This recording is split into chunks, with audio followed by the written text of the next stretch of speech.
Hello everyone, and welcome back to the channel. Have you ever wondered what true spiritual practice really looks like? Is it about achieving perfection, mastering meditation, or acquiring knowledge? Or is it something deeper, something that connects us all, no matter where we are on our path? Today, we explore a fundamental aspect of spiritual practice that transcends all traditions: compassion. In this video, we will examine why compassion is the heart of true practice and how we can cultivate love and understanding in every moment, regardless of the circumstances we find ourselves in. In the teachings of the Buddha, compassion Koroena is not merely an emotion or a fleeting feeling, but the very essence of spiritual awakening. Compassion is the ability to feel with others, to recognize their suffering as our own, and to respond with a genuine desire to alleviate it. The Buddha taught that true spiritual progress is not just about deepening our own wisdom or gaining personal insight, but also about how we relate to the suffering of others and how we cultivate a heart that is open and compassionate. One of the most beautiful aspects of compassion is that it transcends all boundaries. It is not limited by distance, race, culture, or even time. True compassion is universal. It connects us all, regardless of our differences. This understanding can be found in the words of the Buddha: just as a mother would protect her only child with her life, even so, let one cultivate a boundless love toward all beings. This boundless love is not selective. It encompasses all beings, whether they are family members, strangers, or even those who may have hurt us in the past. Compassion begins with a recognition of the interconnectedness of all life. When we understand that all beings, whether human, animal, or even the smallest insect, are part of the same web of existence, we can no longer view suffering as something that happens to others. Instead, we see it as something that affects us all. When another person suffers, it is a reflection of the suffering that exists within us. And when we offer compassion, we are healing not just the other person, but ourselves as well. The practice of compassion is not just about feeling sorry for someone or offering help when it is convenient. It is about developing a deep, sustained awareness of the suffering that exists in the world, and a genuine desire to alleviate it. This practice requires us to constantly check our hearts, to examine where we are withholding compassion, and to ask ourselves how we can extend love and understanding to others, even when it feels challenging or uncomfortable. Take the story of Aya, a woman who had spent much of her life feeling disconnected from others. Aya had grown up in an environment where emotional expression was not encouraged. She had learned to suppress her own feelings, and had difficulty empathizing with the struggles of others. She often felt a sense of isolation, unable to connect deeply with those around her. One day, after attending a retreat where she practiced loving-kindness meditation metabhavana, Aya began to realize how much she had been holding back her own compassion. During the meditation, she was instructed to silently wish well for herself, for her loved ones, for strangers, and even for those with whom she had unresolved conflicts. As she repeated phrases like, "May you be happy, may you be safe, may you be free from suffering," Aya felt a warmth arise in her chest, a gentle opening of her heart that she had never experienced before. Through this practice, Aya began to recognize that compassion was not a passive emotion, but an active choice. She realized that by opening her heart to others, even in small ways, she could begin to shift the way she related to them. She started offering small acts of kindness to her colleagues, checking in on friends, and being more present in her interactions with family. Slowly, her relationships began to deepen, and Aya felt more connected to the world around her. Her practice of compassion not only brought healing to others, but also to herself. This is the transformative power of compassion. It not only heals others, but it heals the one who practices it. Compassion requires vulnerability, because it asks us to open ourselves to the pain and suffering of others. It challenges us to move beyond our own comfort zones and to reach out with love and understanding, even when we might feel unsure or afraid. But when we do this, we discover a depth of connection that is both liberating and deeply fulfilling. In our everyday lives, compassion can be practiced in countless ways. It doesn't always require grand gestures or extraordinary acts. Often, the most profound acts of compassion are the small, everyday moments where we offer a kind word to a listening ear, or a simple gesture of care. When we see someone in pain, we can offer a smile or a moment of empathy. When we encounter someone with whom we disagree, we can take a deep breath and respond with patience rather than anger. When we are faced with a difficult situation, we can ask ourselves, how can I meet this moment with compassion, instead of reacting out of frustration or fear? This practice is not always easy, especially when we are confronted with people or situations that challenge our ability to be compassionate. There may be times when we are hurt, angry, or upset, and it feels difficult to extend kindness. However, the true essence of compassion is not about being perfect or always having the right response. It is about returning to love and understanding over and over again, even when we feel resistant. It's about recognizing that we, too, are imperfect and offering ourselves compassion as well. The Buddha's teachings emphasize the importance of compassion, not just toward others, but also toward ourselves. Often, we are our harshest critics. We hold ourselves to impossible standards, berating ourselves for mistakes or perceived shortcomings. But self-compassion is a key part of the practice. When we learn to offer ourselves the same love and care that we offer to others, we create the foundation for a more balanced and peaceful life.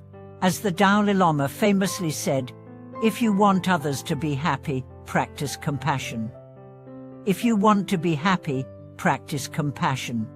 This inward practice of compassion helps us to cultivate a deep sense of peace, knowing that we are doing our best to bring kindness into the world.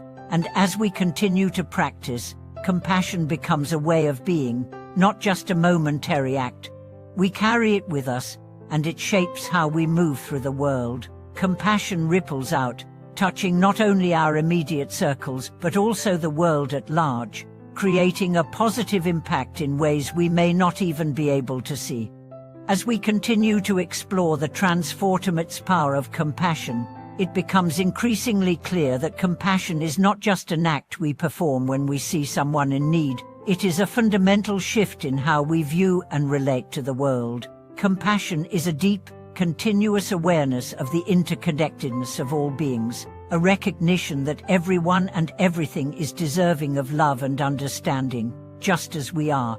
By embracing this perspective, we begin to break down the barriers that separate us from one another and open ourselves up to a more profound and inclusive way of being. One of the most powerful realizations that comes with cultivating compassion is understanding how deeply connected we all are. It's easy to view the world through the lens of separation, us versus them, me versus you, but the practice of compassion reveals a more accurate and healing perspective. When we practice compassion, we realize that the suffering of others is not distant from our own, it is shared in the collective experience of humanity. The pain we see in others is a reflection of the pain we carry within ourselves. This understanding softens our hearts and helps us dissolve the ego that divides us from one another. Consider the example of Yuki, a woman who had spent years living with resentment toward her colleague, Sora. They had worked together for a long time, but there had always been an underlying tension between them. Yuki often felt that Sora was critical and dismissive of her ideas, while Sora believed that Yuki was too focused on her own perspective and lacked openness to feedback. Their professional relationship was strained, and the animosity between them affected their work and the overall atmosphere in their office. One day, after reading a book on compassion and conflict resolution, Yuki decided to try an experiment. Instead of continuing to harbor resentment toward Sora, she would try to understand her better and offer compassion, even in small ways. The next time they had a meeting, Yuki focused on listening deeply to what Sora was saying, without judgment or interruption. She made an effort to respond with kindness and openness, acknowledging Sora's perspective, even when it was difficult. To her surprise, Sora's response changed. She began to soften as well, offering more understanding and respect in return. Gradually, their interactions shifted from tension to collaboration, and the working environment improved. By offering compassion, Yuki not only transformed her experience, but also helped to create a more harmonious and supportive atmosphere for both of them. Their relationship became a model of how, through compassionate action, we can create positive change even in the most challenging situations. Yuki's experience shows us that compassion is not just a passive feeling, it is an active force that can reshape the dynamics of our relationships and our environments. Compassion requires us to see beyond our judgments and assumptions, and to engage with others from a place of openness and understanding. It challenges us to look beyond surface-level interactions and to acknowledge the shared humanity in everyone we encounter. Furthermore, cultivating compassion is a practice that strengthens over time. It is not something that we do once and then forget. It is a lifelong journey of deepening our capacity to love and understand. Just as with any other skill, the more we practice compassion, the more naturally it becomes a part of who we are. Compassion is a muscle that grows stronger with every act of kindness, every moment of understanding, and every opportunity to offer love. The practice of compassion also teaches us the importance of self-compassion. As we extend kindness to others, we must also learn to be kind and understanding with ourselves. In our modern society, we often place immense pressure on ourselves to be perfect, to achieve success, and to meet every expectation. We judge ourselves harshly for our perceived failures and shortcomings. However, self-compassion encourages us to treat ourselves with the same love and care that we would offer to a dear friend. Self-compassion involves recognizing that we too are worthy of love and understanding. It means acknowledging our mistakes and imperfections without judgment, allowing ourselves the space to grow and learn. It is not about excusing harmful behavior or avoiding responsibility. It is about approaching ourselves with a sense of kindness and forgiveness, allowing us to move forward with more grace and less self-criticism. When we practice self-compassion, we create a solid foundation for extending compassion to others, because we begin with the belief that we are all deserving of love and kindness, including ourselves.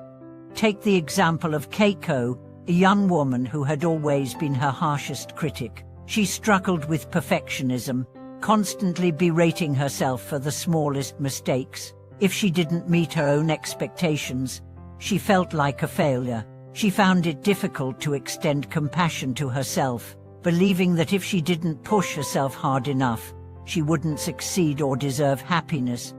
However, after exploring the concept of self-compassion, Keiko decided to make a change. She began to practice mindfulness and self-kindness, noticing when her inner critic would arise, and gently countering it with loving words. She reminded herself that mistakes were a natural part of learning and growing, and that she deserved kindness, even when she didn't meet her own standards. Over time, Keiko found that her self-criticism diminished, and she was able to approach her challenges with more calm and less pressure. By learning to offer herself compassion, she was able to approach life with a renewed sense of ease, and she noticed that her relationships and work also improved as a result. Keiko's story is a reminder that compassion begins with us. When we are able to embrace ourselves with kindness, we open the door to a more compassionate relationship with the world. And, just as Keiko found, this practice of self-compassion doesn't just benefit us, it ripples out into every aspect of our lives, transforming the way we interact with others and how we face challenges. In addition to cultivating compassion for ourselves and others, We can also extend our practice of compassion to the world around us, particularly in the face of global suffering. In today's interconnected world, it is easy to become overwhelmed by the magnitude of suffering across the globe. From natural disasters to social injustices, the world can sometimes feel like a place of overwhelming pain. However, the Buddha's teachings remind us that compassion is not just about individual interactions, it is about recognizing the collective suffering of humanity and responding to it with love and action. In moments of global or communal crisis, we can practice compassion by offering our time, resources, or energy to support those in need. Whether it's volunteering, donating, or simply offering a kind word to those suffering, we each have the power to contribute to the healing of the world. Compassion does not have to be limited to personal relationships. It can be a force for collective change and healing. The practice of compassion is both deeply personal and universally transformative. As we cultivate compassion within ourselves, we begin to notice how much it shapes the world around us. Our acts of kindness, our willingness to listen, and our openness to others' suffering can create ripples of positive change that extend far beyond us. And as we continue to practice compassion in every moment, we transform not only ourselves, but also the world itself. Thank you for watching this video. If these insights on the power of compassion have resonated with you, please share your thoughts and experiences in the comments below. Don't forget to subscribe and like to support the channel. May the practice of compassion deepen in your heart, and may it guide you toward greater love, understanding, and connection with all beings.